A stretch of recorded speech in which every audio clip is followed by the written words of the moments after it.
요한계시록 11장 14절부터 19절까지 말씀 제가 봉독해 드리도록 하겠습니다. 내용 잘 헤아려 주시면 감사하겠습니다. 둘째 화는 지나갔으나 보라 셋째 화가 속히 이르는도다.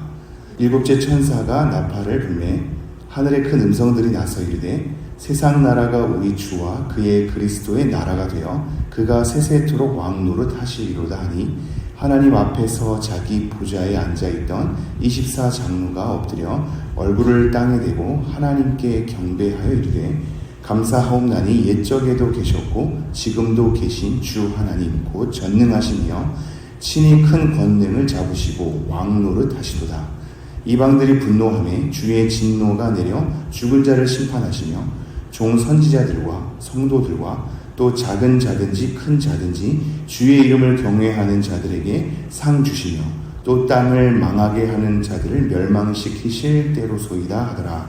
이에 하늘에 있는 하나님의 성전이 열리니 성전 안에 하나님의 언약궤가 보이며 또 번개와 음성들과 우레와 지진과 큰 우박이 있더라. 아멘. 네, 일곱 교회를 함께 살펴본 게 그제 같은데 벌써 요한계시록 11장에 이르렀습니다.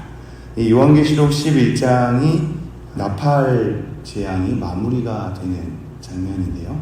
이 장면을 또 잘 이해할 필요가 있겠죠.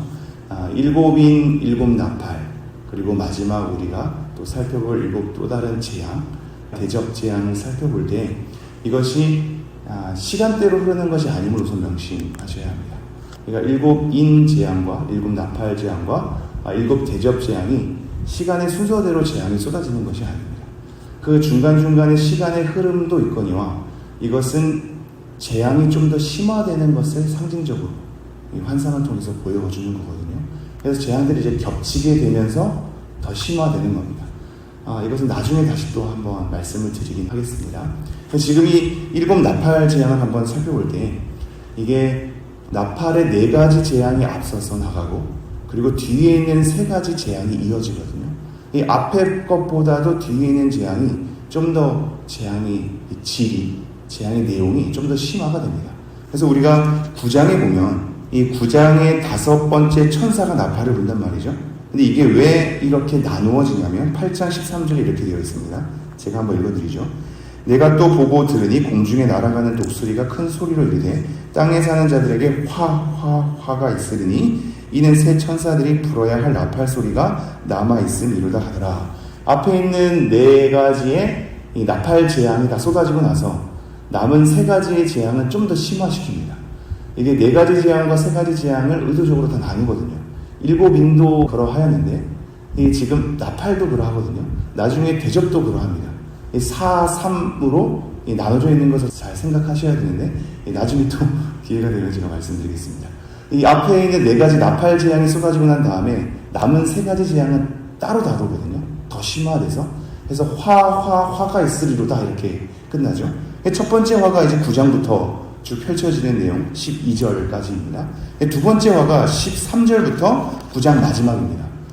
첫 번째 화, 두 번째 화가 쏟아지고 나서 그리고 우리가 오늘 지금 11장에 살펴보는 게 세 번째 화이거든요. 그럼 그 앞서서 10장, 11장의 앞부분의 내용이 나오는 거죠. 이 내용이 막간이라고 하는 또는 삽입구절이라고 하는 중간에 껴있는 대목입니다.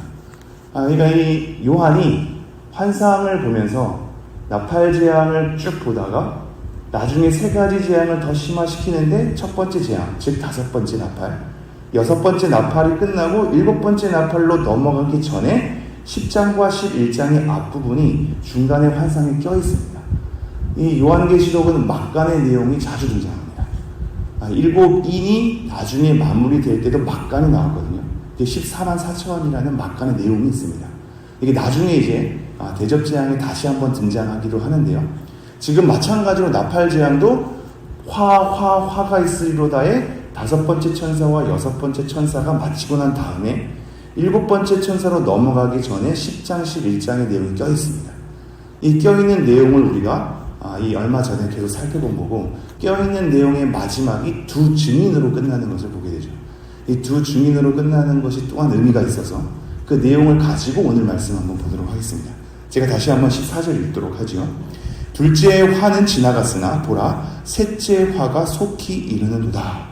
9장에서 다뤘던 첫째와 둘째화가 지나고 10장 11장에 중간에 껴있는 대목 이후에 셋째 화가 이르도다 얘기하죠. 15절 일곱째 천사가 나팔을 불매 하늘에 큰 음성이 나서 이르되 드디어 마지막 일곱째 천사가 이 나팔 재앙을 마지막으로 쏟아놓습니다. 근데 하늘에 큰 음성들이 나죠.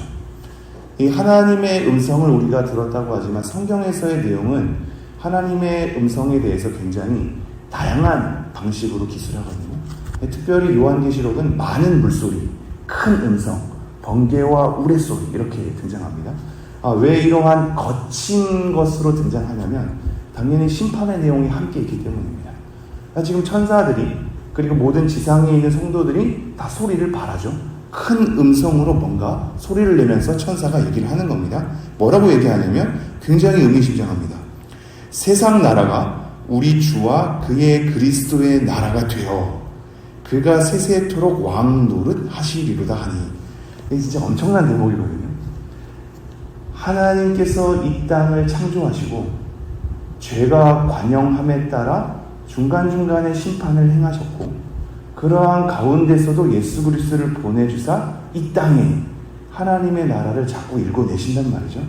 근데 이런 이 세상이 하나님께서 버린 세상이 아니기에 기필코 이 땅 가운데에서 새 하늘과 새 땅을 만들어낸단 말입니다. 이 새 하늘과 새 땅이라는 의도적인 성경의 표현을 이해하셔야 합니다. 왜냐하면 우리가 생각할 때 하나님의 나라는 막연하게 저 멀리 이 땅과는 무관한 저 멀리에 뭔가 황금집 이렇게 생각하거든요. 이것도 다 잘 생각하셔야죠. 황금이 나중에 하나님의 나라에 의미가 있을까요? 이 땅에서나 황금이 고귀한 가치가 있지 하나님의 나라에 황금이 고귀한 가치가 있을까요? 이 천국을 가봤다고 하는 수많은 증인의 책 그리고 우리가 초등학교 때 배웠던 황금집으로 간 하나님의 나라 이렇게 막 묘사를 하는데 사실상 금의 가치는 하나님의 나라에서 의미가 없습니다. 의미가 없죠. 그것은 하나님의 나라의 아름다움을 표현하는 하나의 상징이거든요. 물론 또한 금이 있을 수도 있죠. 근데 이 땅에서 우리가 금, 다이아몬드 이렇게 귀중한 가치로 평가하는 그러한 가치로서 있는 것이 아니란 말이죠. 지금 중요한 건 뭐냐면 이 땅과 무관하게 저 멀리에 있는 하나님의 나라가 아니라 이 땅에서 새롭게 하시는 하나님의 일하심을 보셔야 합니다. 하나님이 창조한 이 땅을 하나님이 버리지 않거든요. 타락했다고 해서 끝나는 것이 아니라 아이쿠 만들어놨더니 내가 실패했네가 아니라 하나님께서 그 땅 가운데 죄가 관영함을 지나오셔서 참고 참다가 이 세상 나라 가운데 하나님의 나라가 되게 하신답니다. 지금 이 표현이 그런 거거든요. 세상 나라가 우리 주와 그의 그리스도의 나라가 되어 하나님과 예수 그리스도의 나라가 되게 하신답니다. 이 땅을 버려두지 않으시고 이 땅에 있는 세상 나라를 하나님의 나라가 되게 하십니다. 그리고 그리스도의 나라가 되게 하십니다. 이게 진짜 엄청난 표현입니다. 우리가 땅을 디디고 사는 이 땅의 삶들이, 걸음들이, 이 땅의 죄와 실패들이, 한숨들이, 이 땅의 죄로 하나님의 아들들을 기다리는 신음의 고통소리가 이 로마서 8장에 나와 있지 않습니까? 그러한 고통의 소리가 고통으로 끝나지 않고 하나님과 예수 그리스도의 나라가 되게 하신답니다.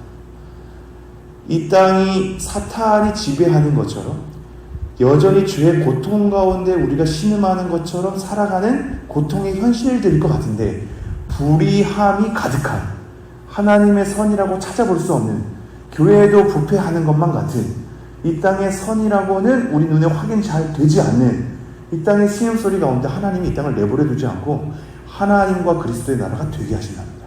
마지막 날에 말이죠. 7번째 천사가 마지막 나팔을 불 때 처음으로 얘기하는 것이 세상 나라가 우리 하나님과 예수 그리스도의 나라가 되게 하신다 이렇게 얘기합니다. 그러면서 뭐라고 얘기하냐면 그가 세세토록 왕 노릇 하시리로다. 하나님과 예수 그리스도의 통치가 영원토록 이 땅 가운데 하나님의 나라가 되어서 펼쳐지게 하신답니다. 저는 이 날이 기다려집니다. 이 엄청난 순간이거든요. 그러면서 16절 이렇게 되죠. 하나님 앞에서 자기 보좌에 앉아있던 24장로가 엎드려 얼굴을 땅에 대고 하나님께 경배하여 이르되. 제가 요한계시록 4장 5장이 요한계시록의 가장 극치라고 말씀드린 적이 있습니다. 거기서 성부 하나님과 5장의 성자 예수님께 예배를 하는데 본인이 받은 면류관을 하나님 앞에 바치면서 예배하거든요. 되게 멋있는 장면입니다. 우리는 하나님의 상주심을 생각하기 때문에 이 땅 가운데 하나님 앞에 헌신하고 봉사하고 순종하며 끝까지 인내하는 모든 것에 대해서 나중에 다시 한번 상을 받을 것을 기대하거든요. 성경에서는 상을 약속하고 있기 때문에 마땅히 기대하셔야 합니다. 더 중요한 대목이 뭐냐면 그러한 상들을 숱하게 성경은 면류관으로 다르게 또 표현한단 말이죠.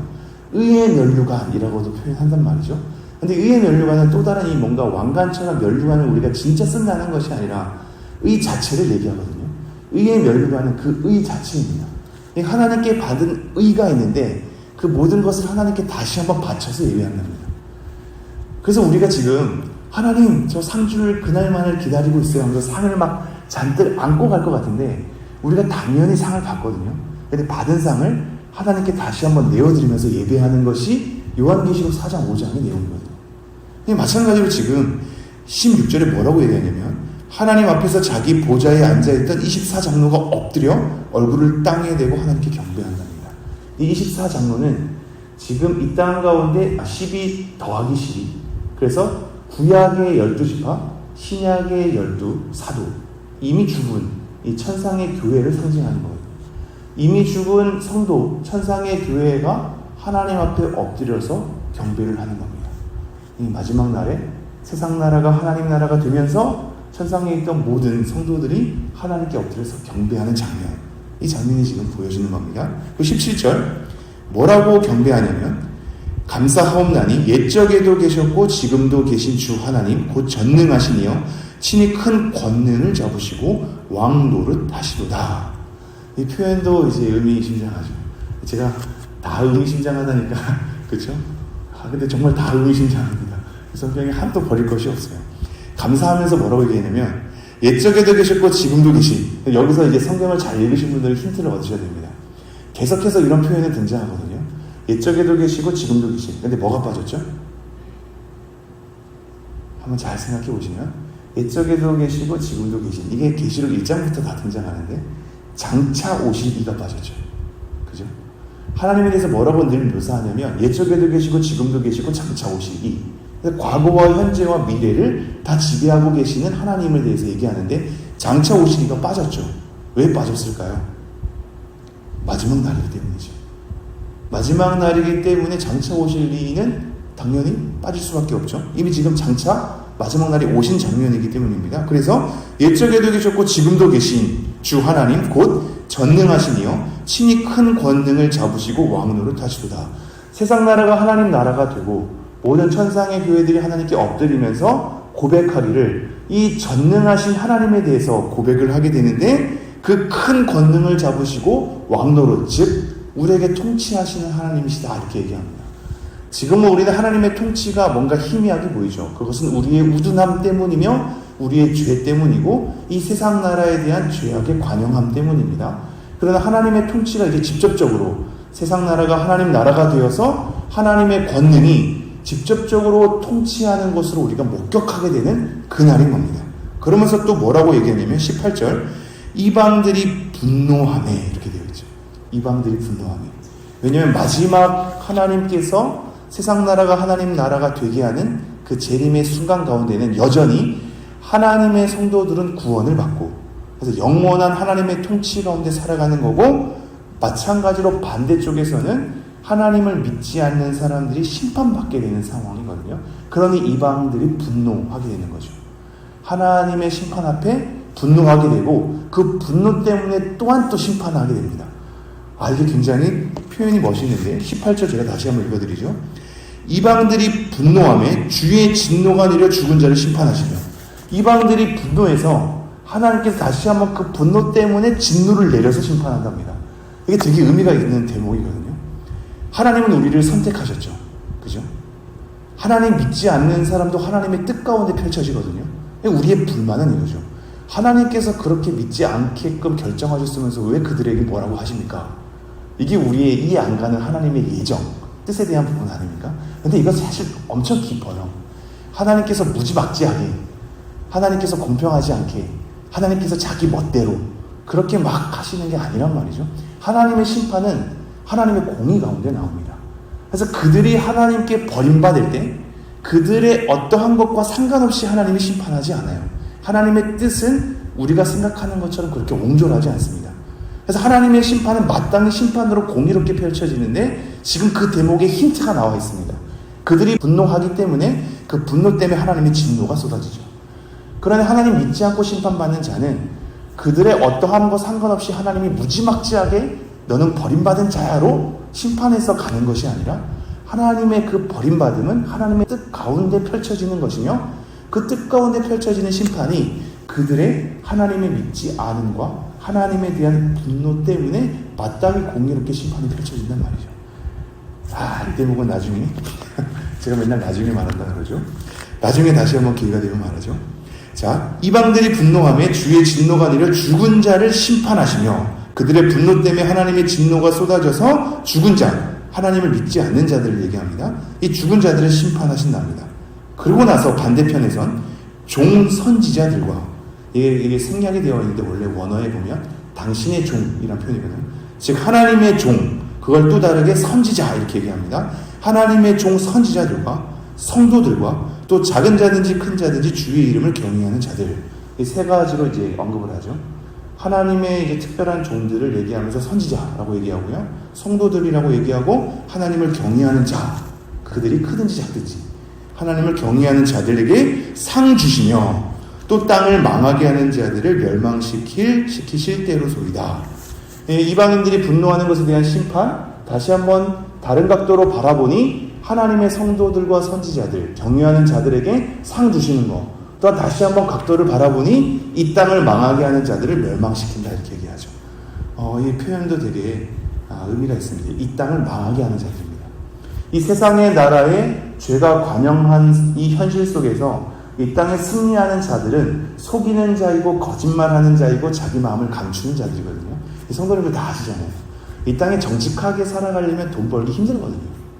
돈은 잘 벌려면 약간 편법을 사용해야 되고 약간 속이면 되고 또 과장되게 판매하면 되고 하는 것이 이 땅의 논리 아닙니까? 정직하게 한다는 건 어리석을 수 있거든요. 굉장히 잘 속여야 돈을 잘 버는 이 땅의 죄악의 관용함 속에 우리는 살아가고 있습니다. 그래서 이 땅을 보노라니 다들 막 속이면서 막 다 그렇게 하는 것 같거든요. 뭔가 이제 이 불의함이 없어지지 않는 것만 같죠. 근데 하나님께서 뭐라고 평가하냐면 그게 그 땅을 망하게 하는 자들이다 이렇게 얘기합니다. 이 땅에 살아가는 망하게 하는 자들 때문에 하나님께서 그 망하게 하는 자들을 멸망시킨답니다. 그래서 마지막 19절, 이에 하늘에 있는 하나님의 성전이 열리니 성전 안에 하나님의 언약궤가 보이며 또 번개와 음성들과 우레와 지진과 큰 우박이 있더라. 하늘에 있는 하나님의 성전이 열리면서 언약궤, 여전히 하나님께서 말씀하시는 것을 성취하시며 지키시는 것이라는 것을 우리에게 보여주면서 동시에 번개와 음성과 우레와 지진과 큰 우박, 이건 이제 형벌에 대한, 심판에 대한 하나님의 표현이거든요. 하나님의 신실함과 말씀, 그리고 동시에 심판에 대한 소리가 들리는 거죠. 이렇게 11장이 맞춰지고 있습니다. 정리하겠습니다. 이 마지막 날에는 주의 성도들은 하나님께 경배하며 하나님의 상을 받는 관계가 될 것입니다. 그러나 이 땅을 망하게 하는 자들, 이 땅에 하나님을 믿지 않고 펼쳐진 그 자들은 당연히 심판받고 멸망받을 수밖에 없을 것입니다. 하나님의 공의가 그러하기 때문입니다. 우리가 이러한 하나님의 약속을 마음에 새기고 이 땅에서 어떻게 살아가야 할지를 미래에 있을 일로부터 우리에게 계속 경고하며 위로하고 있습니다. 성도가 버림받지 않음을, 이 땅의 불의가 다가가는 걸 하나님께서 이 땅의 성도들에게 상 주실 것이며 이 땅을 망하게 하는 자들을 멸망시킬 것임을 약속하고 계십니다.